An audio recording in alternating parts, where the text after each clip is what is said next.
અને 15 ઓગસ્ટની પૂર્વ સંધ્યા પર મુખ્યમંત્રી ભૂપેન્દ્ર પટેલે પ્રજાજોગ સંદેશો આપ્યો છે. આવો સાંભળીએ.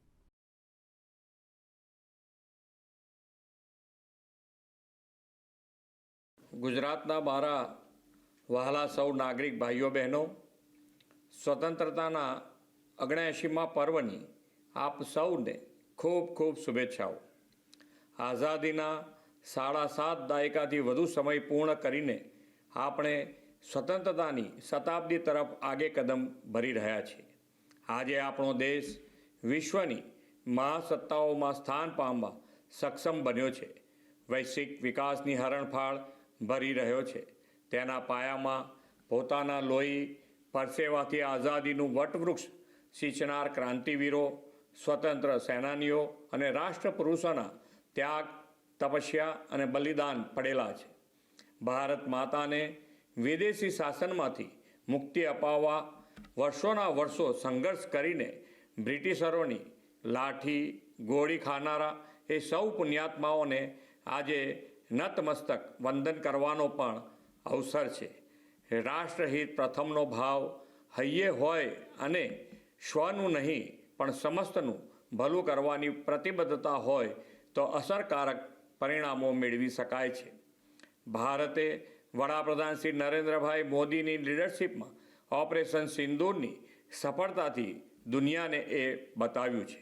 આતંકવાદ કે દેશની સુરક્ષા સલામતી સામેનો કોઈ પણ કાંકરીચાળો ભારતમાં ચાલશે નહીં એવો સાફ સંકેત વડાપ્રધાનશ્રીએ દુનિયાને આપી દીધો છે.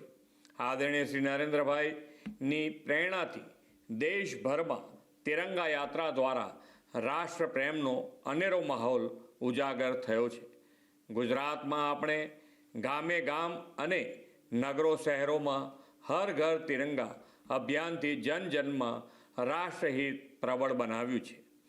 આ વર્ષનું સ્વતંત્રતા પર્વ આપણા માટે વિશેષ મહત્ત્વનું પર્વ છે. 1960માં મુંબઈ રાજ્યથી અલગ રાજ્ય તરીકે અસ્તિત્વમાં આવેલા આપણા ગુજરાતના 75 વર્ષ એક દાયકા પછી એટલે કે 2035માં થવાના છે.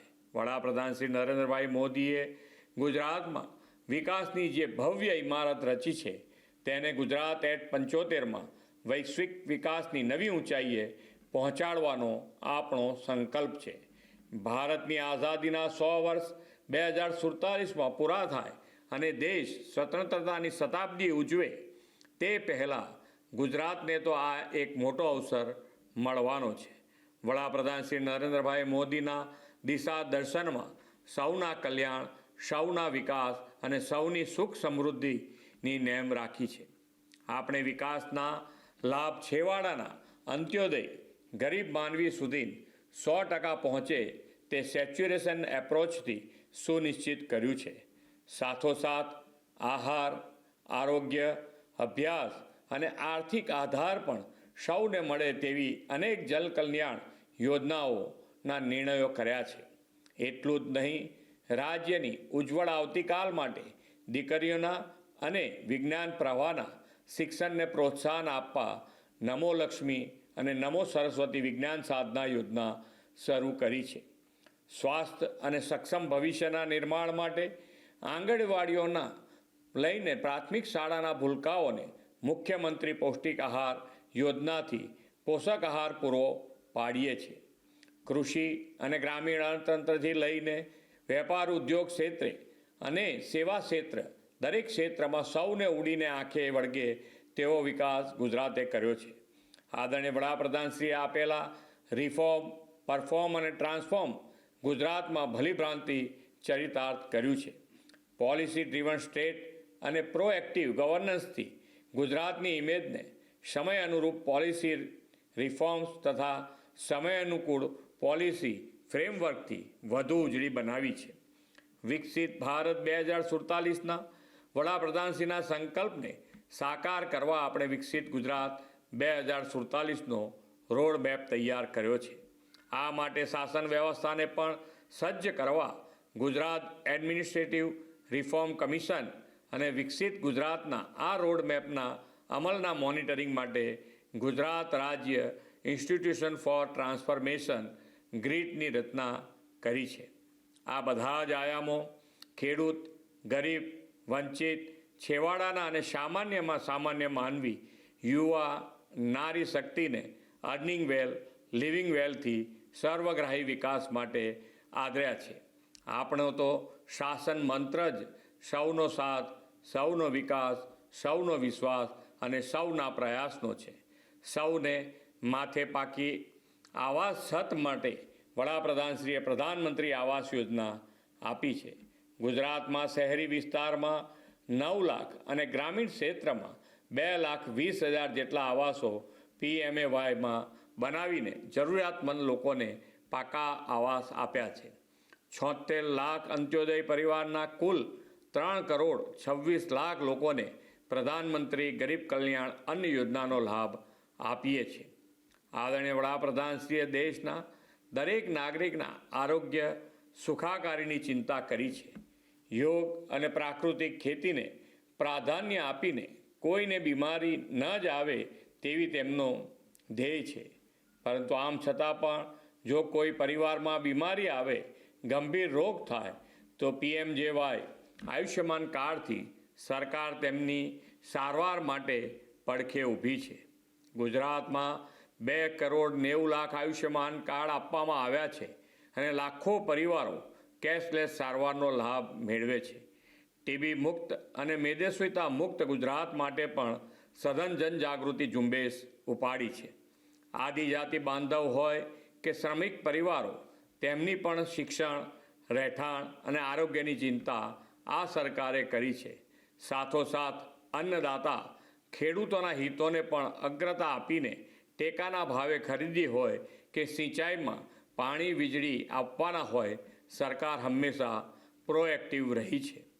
ખેડૂતોને સિંચાઈનું પાણી આપવા સાથે સમગ્ર રાજ્યમાં લોકોને પીવાનું પૂરતું પાણી મળી રહે તેવું સુદૃઢ જળ વિસ્તરણ વ્યવસ્થાપન વિકસાવ્યું છે.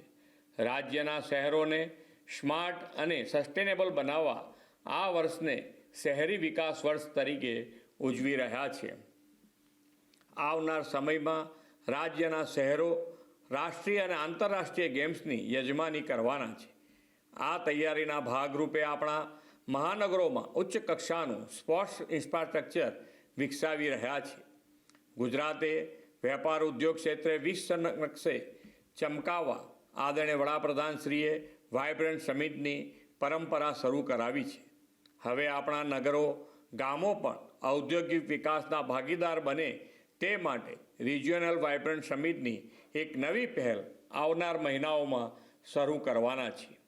આ સમિટને પગલે ગુજરાત ફ્યુચરિસ્ટિક ઇન્ડસ્ટ્રીયલ ડેવલપમેન્ટ માટે દેશને નવો રાહ ચીંધશે એવો મને વિશ્વાસ છે. ઉભરતા ક્ષેત્ર એવા સેમિકન્ડક્ટર સેક્ટરમાં ગુજરાત હબ બનવા જઈ રહ્યું છે. આવનાર દિવસોમાં દેશની પહેલી સેમિકન્ડક્ટર ચિપનું ઉત્પાદન ગુજરાતમાં થવાનું છે.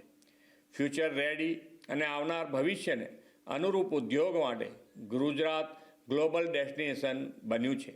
આવા ઉદ્યોગોને પરિણામે ગુજરાતના યુવાનો માટે રોજગારીના અવસરો ખુલ્યા છે. ઔદ્યોગિક એકમોને અનુરૂપ સ્ટાર્ટઅપ યુવાનોના ઇનોવેશનને નવી દિશા મળી છે. યુવા શક્તિના કૌશલ્યથી સ્ટાર્ટઅપ રેન્કિંગમાં 4 વર્ષથી ગુજરાત સતત બેસ્ટ પરફોર્મન્સ સ્ટેટ બનતું આવ્યું છે. વડાપ્રધાનશ્રીએ વિકસિત, આત્મનિર્ભર, ઉન્નત ભારત એટ 2047નું વિઝન આપ્યું છે. આ વિઝનને હાંસલ કરવા ગુજરાતે પણ વિકસિત ગુજરાતથી વિકસિત ભારતની નેમ રાખી છે. વિકસિત ભારત એટ 2047ના લક્ષ્યને પાર પાડવાનો એક મજબૂત આર્થિક પાયો ગુજરાત નાખવા માગે છે. આ મજબૂત પાયો નાખવામાં ગ્રીન ગ્રોથ, રિન્યુએબલ એનર્જીનું મહત્ત્વનું યોગદાન રહેવાનું છે. ગુજરાત રિન્યુએબલ એનર્જી ક્ષેત્રે અગ્રેસર રાજ્ય છે. કચ્છમાં વિશ્વના સૌથી મોટા 37 ગીગાવોટના સોલર વિન્ડ હાઇબ્રિડ એનર્જી પાર્કનું નિર્માણ ઝડપથી પૂર્ણ કરવા આગળ વધી રહ્યા છીએ. PM સૂર્યઘર મફત વીજળી યોજનાના અમલીકરણમાં દેશભરમાં ગુજરાત અગ્રેસર છે. વડાપ્રધાન શ્રી મોદી સાહેબે વિકાસ સાથે પર્યાવરણ સંતુલનને પણ અગ્રતા આપવાની પ્રેરણા આપી છે.